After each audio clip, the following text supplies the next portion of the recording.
kulanti wacan oo wanaagsan subax wacan daawada meel walba aad joogto waxaad ku soo dhawaataa janaalka tusmada filmada iyo soo kale akhbaaraadka xiisaha leh saaka laga qoray arrimaha koonfurta iyo Bollywoodka. warbixintana waxaan ku bilaabi doonaa jilaaga Allu Arjun ayaa markaan wuxuu yahay mid loo sameyn doono taalada muuqaalka ee loo yaqaan Wakis Tattoo taasoo lagu qaban doono maadama Tasawudis. Allu Arjun ayaa markaan wuxuu ka mid yahay jilayaasha ugu caansan qaybaha Hindiya. actor-kan ay dhawaan wuxuu ku guuleystay abaalmarinta National Award ee Best Actor kaas oo dowladda Hindiya ay bixiso, wuxuuna ku hantay bandhigiisa ee 2021 ee filimkiisa arrimaha actionka ee Pushpa The Race. markaan wuxuu yahay mid isku diyaarinaya taxanaha qaybtiisa labaad ee Pushpa 2 The Rule kaasoo la xaqiijiyay in tiyaatarada filimkan uu kori doono xilliga xorriyadda dalka Hindiya ee 2024 ee Agoosto 15 ee sanadda soo aadan.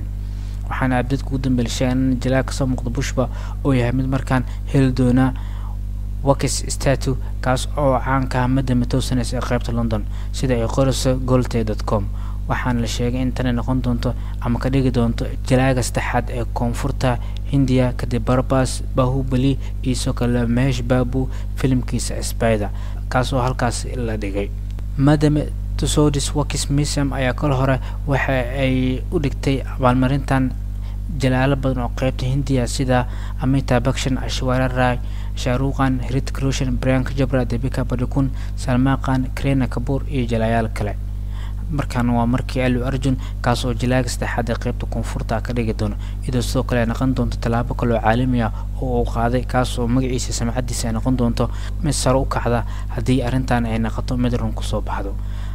dhinaca shaqada markaan fiirino jilaaga ka soo muuqda Bani Actor, jilaaga lagu magacaabo Bani Actor ay wuxuu yahay mid isku diyaarinaya filimooyin badan kaas oo u diyaarsan kahor inta aan la daawan filimkiisa kadib markii la daawado filimka Pushpa 2 The Rule. filimkaas ku saabsan arrimaha actionka argudashada waxaana director-ka Sukumaran Sokol waxa kala soo muuqan doona Rashmika Mandanna, Fahad Faasil, Prakash Raj, Sunil iyo kuwa kaleba. waxaana soo kale filimkan uu yahay mid Agoosto ee sanad soo aadan la daawan doono, waxaana uu yahay filim lagu daawan doono luqadooyin kala duwan sida Telugu, Tamil, Malayalam, Kannada iyo Hindiya.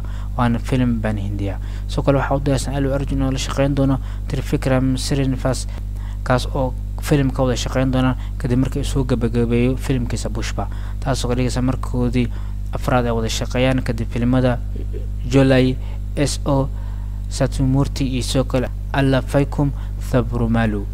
sidoo kale jilaaga Batnikat lagu magacaabo ayaa wuxuu mid la shaqeyn doona Sandeep Reddy Fanga kaas oo ka wada shaqeyn doona film waxayna yihiin kuwa 2017 kadib filimka hitka noqday ee Arjun Reddy in markaana ay rabaan inay wada shaqeeyaan taas oo Vijay Devarkonda iyo soo kale Shalini Bande ee filimkaasi hogaamiye ay ka ahaayeen. ugu dambeyn waxaan soo eegi doonaa filimka Japan ayaa wuxuu noqday film score kala wareegay qaybaha caalamka filimka Bahubali The Conclusion kaas oo sare kor u dhaafay. filimka Japan qaybtiisa Hindiya ayaa caalamka marka isku daro waxay lacagiis kor u dhaafayaan 800 oo crore taas oo dollar ahaan u dhiganta 14,856,624 dollarka Mareykanka taas oo markaan ka dhigaya filimka ugu sareeya Hindiya kadib filimka Batan ee dalka marka isku daro. filimka Bahubali ayaa wuxuu ahaa mid uu 801 crore la imaaday. Japan ay wuxuu yahay film 900 crore ku gaari kara inta ka dhiman isbuucii saddexaad dhamaadkeeda. Batan ay wuxuu ku dhameystirtay 109 crore taas oo soo kala ka dhigay film markaan ugu lacagta badan ee qaybaha Hindiya. lama ogeyn filmka Japan oo gaari kara darajadaas oo kale. filimka qaybaha caalamiga wuxuu ku fiicnaa Gold kaas oo filmada ugu lacagta badan ka soo xareeyay kaas oo 11.75 milyan halkaas ka keenay. waxa xigay qaybaha USA, Canada kuwaas oo lacag ka hoose intaas sameeyay. Australia soo kale filimku wuxuu noqday film number fiican ka keenay kaas oo garaacay Batan kuna garaacay goobaha golfina soo kale wuxuu ahaa film ay ka wada sameeyeen halkaas.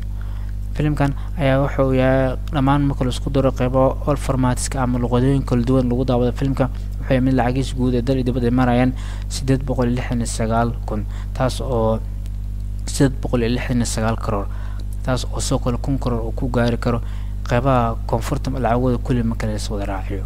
intaan ku soo koobnaa daawad warbixinada saakan ku qaada dhigna wararka ugu dambeeyay ee laga qoray arrimaha koonfurta ee Bollywoodka kuwaas oo aslan waxaan wararka ugu dambeeyay la wadaagay kartin daawadayaasha ku taxan barta tusmada filmada kuwaas oo la xiriira tajalayaasha filimada soo bax qorshooyinka filmada teatar saaran ku goosgoosada heesaa laga soo bandhigay iyo waxyaabahaas dhan la bixisay lahayn wala wadaagay kartin daawadayaasha ku taxan barta tusmada filmada. هذا بحنا كشليق نوصل سوق السحابتين الوداع وتكون سنتر لابسة مقالين ضاوتان كان كيس حقنا صباح ونكسن.